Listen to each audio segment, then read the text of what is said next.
municipal.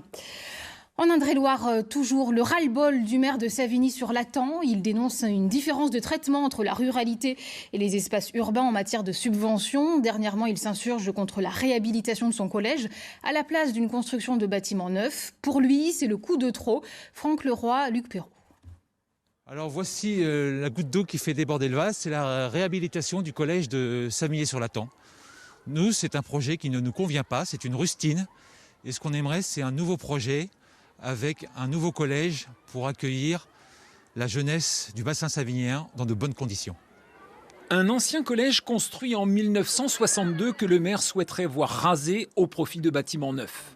Un vœu en contradiction avec le projet du conseil départemental qui va investir 5 millions d'euros pour rafraîchir l'ensemble et surtout ajouter un étage à l'existant pour mieux accueillir les 380 élèves. 5 millions de rustines. Quand c'est qualifié ainsi, ça m'inquiète un petit peu pour la gestion financière communale, voyez-vous. Bon, le département met 5 millions d'euros, c'est le plus gros projet de notre territoire. Sincèrement, je ne vois pas, même si on aurait pu faire mieux, un projet n'apporte jamais l'adhésion totale. Mais le maire de la petite commune n'en reste pas là. Il profite de l'occasion pour dénoncer ce qu'il qualifie d'abandon des territoires ruraux. Pas assez de subventions. Et la visite commence par la salle des fêtes. Bienvenue dans notre salle des fêtes et bienvenue dans le vintage. Une salle dans son jus, millésime 1958. C'est maintenant à l'abandon. C'est à l'abandon et on gère comme ça le quotidien. Le chauffage fonctionne très très mal.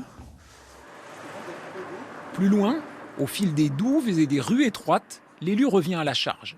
Au sujet cette fois de l'école élémentaire qui n'a pas de préau, à propos du manque d'infrastructures sportives qui font défaut alors que dans un rayon de 10 km, les 8 communes voisines pourraient en profiter, et sa liste est longue.